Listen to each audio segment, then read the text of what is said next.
What is up, Like City? It is me, Brennan, and welcome back to On the Streets with Spokast. It is Monday, January 26, 2026, and man, it is a good Monday. It's sunny outside. The Seahawks are going to the Super Bowl, and I'm just in good spirits overall. It was a low-key weekend. Got to spend most of it with my son. He had a basketball tournament this weekend. That's not true. He did not have a basketball tournament. Ivy had a basketball tournament this weekend in Sandpoint, which I did not go to. Me and Link stayed home because he had a basketball game on Saturday. He was supposed to have two, only had one, but had his last Hooptown game, and he played great. He had 7 points, hit his first three-pointer of the season. It was a swish, he would remind you, and remind me to say, but it was really cool to see him hit a three. He's going to be a great shooter when he's older. He's already a pretty good shooter, but he's going to get so much better. It's starting him playing basketball. It's starting at such a young age, and just getting in that repetition of shooting and playing basketball is invaluable. I've constantly been talking to my therapist recently about why did my parents put me in basketball at this young of age, at this intensive? Because I think I would have been a really good basketball player had I had my 10,000 hours when I was in third and fourth grade. I played basketball, but it just wasn't the same back then. There was no AAU had not taken off as it does today, and but it's not my parents' fault. It was just a different time. and Ivy's getting so much better as well. She had a great weekend as well, but lost in the championship in Sandpoint. But they're just learning so much about playing on a team and what we're to be out on the court. At they're just gonna it's why basketball players are so much more advanced when they're in high school than they were 20, 30 years ago.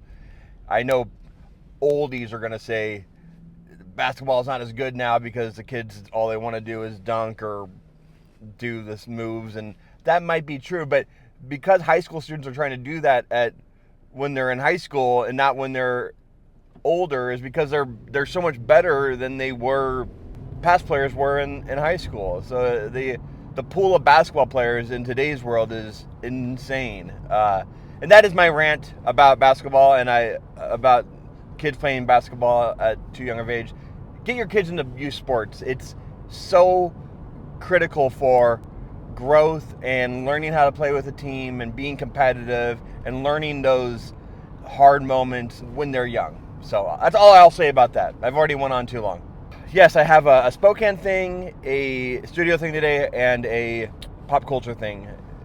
And my Spokane thing is last week on Thursday, the Inlander announced its Best of the Inland Northwest Awards. It's the tradition, like we all know, is you go and vote for your favorite places and things and stuff in Spokane.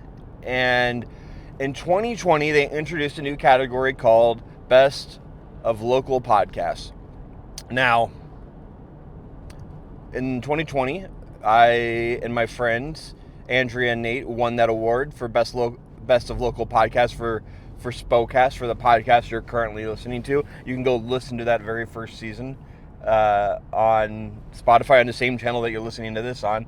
It's not on YouTube, but we won. And then COVID happened, like the week we won the award, and had to kind of put the podcast on a somewhat of a hiatus. We did come out with episodes over that time, but during COVID, like, you just couldn't be in the same space as each other, so we had to do remote podcasts. We had to do, it was tough. And I sometimes wonder, in the alternate reality of if COVID didn't happen and we just none of that ever happened, what would the rest of our world look like?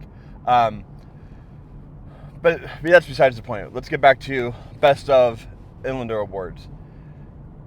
Local podcasts existed. We won it the second year in 2021. My podcast, The Perimeter with Adam Morrison, won it.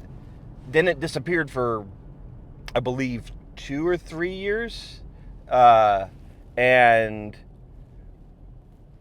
when it returned, I won it again. The Spokast won Best of Local Podcasts in 2024, and then in 2025, I didn't even try to win it. I was doing something different at the time with the podcast, and I didn't, aggressively pursue winning it. And I'm not trying to aggressively pursue winning it this year for Spokast. You can go vote for Spokast as Best of Local Podcasts if you want to. I'm not going to push it. I would say if you want to go vote for a Spokast podcast, there's a number of podcasts you could vote for. I would say the Blue Styley podcast is top of that list. Rocks to Roots is definitely on that list. Next Level Good Vibes Only, Chestnut Checkers, Disney Junkie, Super 90s Brothers, Wild Cannons, to name a few that I helped produce. You could go vote for the Simba podcast, In the Den, or you could go vote for Adam Morrison's podcast, The Perimeter. And of the podcasts that I named there, which one is the best of local podcasts for Spokane? That's completely up to you to decide and the people to decide. Since The Perimeter is a client of mine and they pay me to run social media for them, I am pushing that one because that is a podcast that I host, and it's a very local podcast. It's only talking about Gonzaga basketball, and we have a pretty good following. We get a lot of listeners per episode, and it's growing and growing every episode. We've grown an insane amount this year.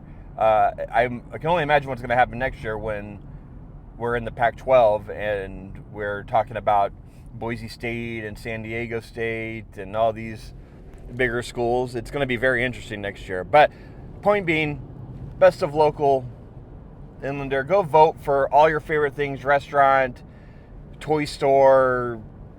There's about 75 different things to vote for, and it really is a cool way to learn about what people love in Spokane.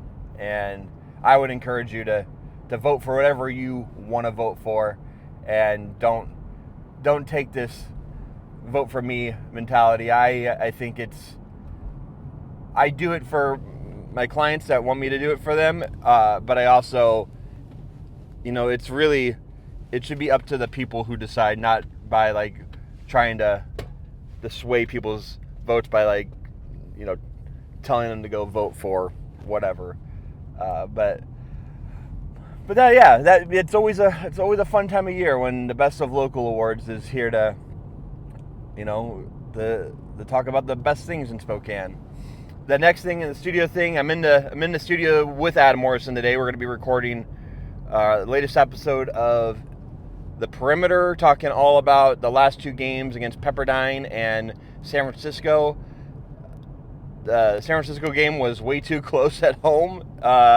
It was a kind of a nail biter at the end. The Gonzaga Bulldogs only scored 8 points in the last 10 minutes. They had 7 turnovers in the last 15 minutes. It was a pretty ugly end of the basketball game, but they got it done, and they did it without Huff and Graham Ike. And I really think as they get through this part of the schedule where they don't have their 2 best players, it's just going to help them even more in the tournament. The fact that all of these younger guys and guys that don't play as much are getting meaningful playing time right now is only going to help the players when it come March in the WCC tournament and in the NCAA tournament. It's invaluable to be able to get Davis Fogel these minutes and Dianye these minutes, and just, and having our leaders on the team, our new leaders, especially like Jalen Worley, like really step up and, take over for Graham Ike and Braden Huff while they're out. They've done a tremendous job to do that, with doing it with 3 games without those two, and to be able to be undefeated still in WCC, and come into this week with a really, really big game on Saturday against St. Mary's is going to be fun. It's going to be probably one of the last times we play St. Mary's at the Kennel in a long time, unless the Gonzaga decides they want to do like a home and home series with St. Mary's after this season, which I think is probably on the table. I think Gonzaga always schedules tough games in the off season, and of all the home and homes we could schedule every year, that might be one that would be a good fit for Gonzaga. Maybe do a home and home one in, St. Mary's, maybe like at like where the Warriors play, and then they come here and play, and we play in the Kennel, something like that. We'll see though. But yeah, big week for Gonzaga. That episode's gonna be fun. We are doing a ticket giveaway to a future Gonzaga game, where you can go and review the show and be entered in to win some tickets. Getting a lot of feedback for that, which has been great. Did a hat giveaway on Saturday, giving away one of Gonzaga's sweet hats. I'm trying to do those hat giveaways on the perimeter every home game for the rest of the season that I'm at. And Gonzaga just makes some really cool merch. They have some really good hats. You go into their bookstore on campus or at the arena, and they always have like a new hat that you can get, and there's tons of different styles. So they're really stepping up their swag game. So yeah, in the studio today, and then I'm also going to be recording another episode of On the Streets with Spokast. I'm going to try my very first interview in the car with my buddy Jazz Boyd. We're going to drive around Spokane and talk about everything that's going on in life. He's going to answer the 3 questions about his Spokane thing, his thing he's working on, and his pop culture thing. So that'll be fun to try out. I want to try it with a friend and see how it goes. And then, yeah, so those are the studio things. And now we get into the pop culture thing. We're getting into the Seahawks are going to the freaking Super Bowl. I cannot believe it.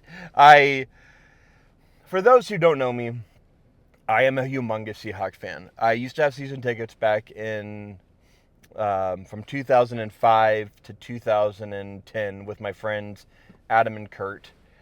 And I didn't actually have the season tickets. We split it 3 ways between the 3 of us. And so Kurt had them. And Kurt had a son that was born, and he decided he could not afford the tickets. And then me and Adam couldn't get the tickets without him, or we decided to get rid of them, or we're like, and it was a year that it was I think it was a year after Jim Mora it was the year we decided to do this. Was the year that Jim Mora Jr. was the head coach of the Seahawks, and then Pete Carroll came in. We gave him up, and we're like, oh, we'll get him again when we later down the road. Well, enter Pete Carroll, enter a pretty crappy season. His first season, they went like,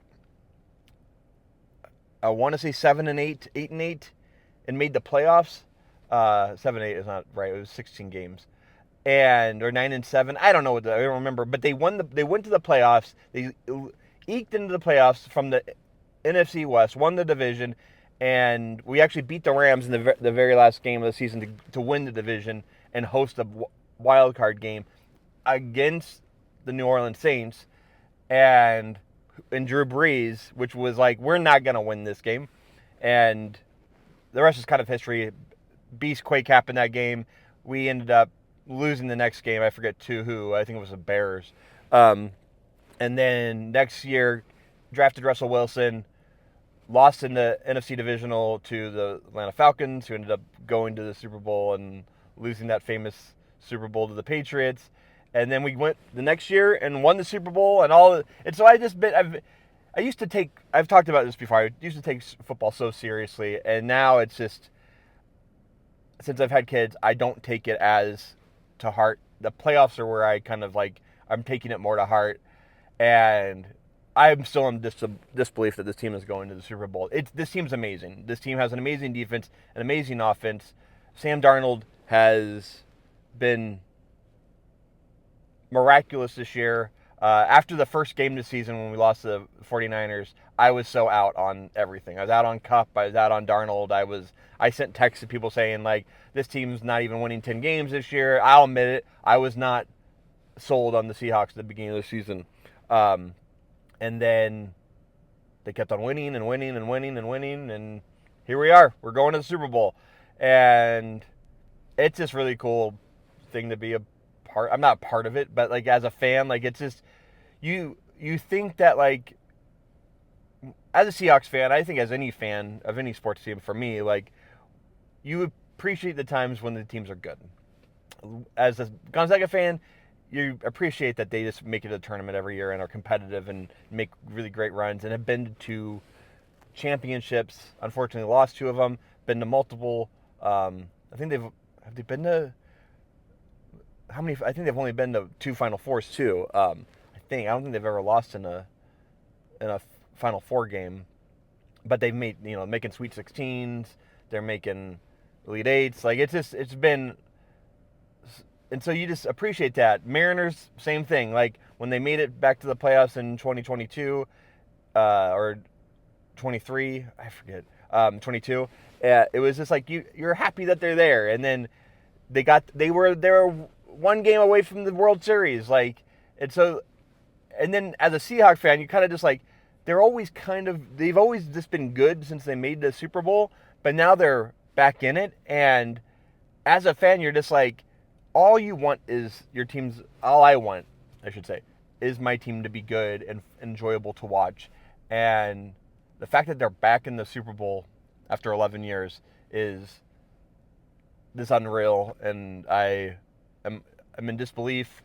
And the game yesterday was a good game, but it felt like it was a good win, but it just also was just like, this still doesn't feel real. So congrats to the Seahawks. I will look forward to watching the Super Bowl.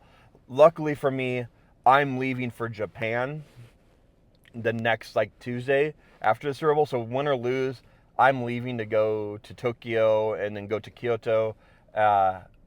So if they win, I'll be like wearing my Seahawks gear proudly in Japan. If they lose, I'll be heading to Japan and kind of forgetting about the Super Bowl anyways. So I have that to look forward to. But it's Monday and it's time to go get in the studio and get ready for this podcast with Adam. And thank you all again so much for reaching out to me this last couple days since I posted the Pink Cadillacs episode about my grandmother. It's been a tough couple days in there for my family, and it just means so much that saying nice things. And I had multiple friends just reach out and say, hey, if you need anything, I'm there for you. I mostly feel, if you're listening and you're friends with my mom, please reach out to her and let her know that you're thinking of her as well. I feel like she's probably the most affected by, she's the most affected by this, is because it was her mom, and it was, she lost her dad in 2021, and now her mom, and I can never imagine. I mean, I guess I'm gonna have to imagine what that is like someday. Hopefully not too soon. But I appreciate everyone reaching out. So thank you so much, and thank you for listening to this. I also got to shout out Ron I'm going to probably mess up your last name, Ron Constantine. He reached out to me on Instagram, and I wish I had it in front of me so I could read what he wrote. But he said, I heard of your podcast through Sean Widmer's podcast, which thank you for listening to Sean's podcast and coming to me through Sean. Thank you, Sean Widmer, for recommending Spokast. And he also mentioned, like, I really like the new format of On the Streets, so thank you. I really, it's like, I don't get a lot of people telling me they listen to the podcast. I see the numbers. I know people are listening. So when you leave a comment and give me some feedback, it really does go a long way. Like, even if it's a little bit of critical feedback, like, hey, these suck, or hey, like, I want to see more of this. I want to come back with more interview style episodes in the future, but it's just not in the cards right now for me. So right now we're doing On the Streets. We're going to do interviews in the car with friends of mine. And that's going to be different and fun to try. So we'll give that a shot, and then we'll see how it goes. But thank you again so much for listening. Until next time, peace.